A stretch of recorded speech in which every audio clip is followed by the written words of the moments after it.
Umiłowane u Chryście Panu, braty i siostry, дорогие diecezjanie, Chrystus u was kros, Alleluja. Гэтае пасланне радасці і надзеі гучыць сёння ў нашых серцах. Мы адзначаем найстарэйшае, а разам з тым найважнейшае хрысціянскае свята – урачыстасць Уваскрэсення Пана. У пасхальнай таямніцы мукі, śmierci i Уваскрэсення здзейснілася справа нашого збаўлення.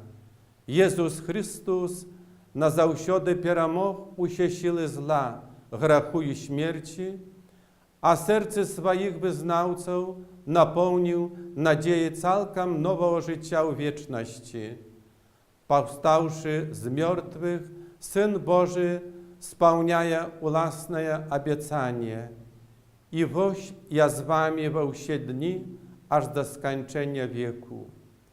Uwaskrosły Chrystus zostaje z nami, pielgrzymuje z nami po szlachach życia, zjawiaje naszym Panem i Zbawcą u każdym miejscu i u każdy czas. Jego присутność wśród nas u słowie Ewangelia, у святых сакраментах, у супольности Костела, підтримує нас у щоденному помиранні для греху і життя для Бога. Означаючи таємницю нашого відкуплення, жадаю усім вам, дорогі брати і сестри, глибокого спознання надзвичайної близькості Пана і Його безконцей любові. Niechaj Chrystus uwaskrosły umacuje u każdym z nas nadzieję i ożywić wierę. Niechaj swojej laską niestomna odkrywa nasze serce na moc Jego lubowi, na dar miru, przebaczenia i pojednania.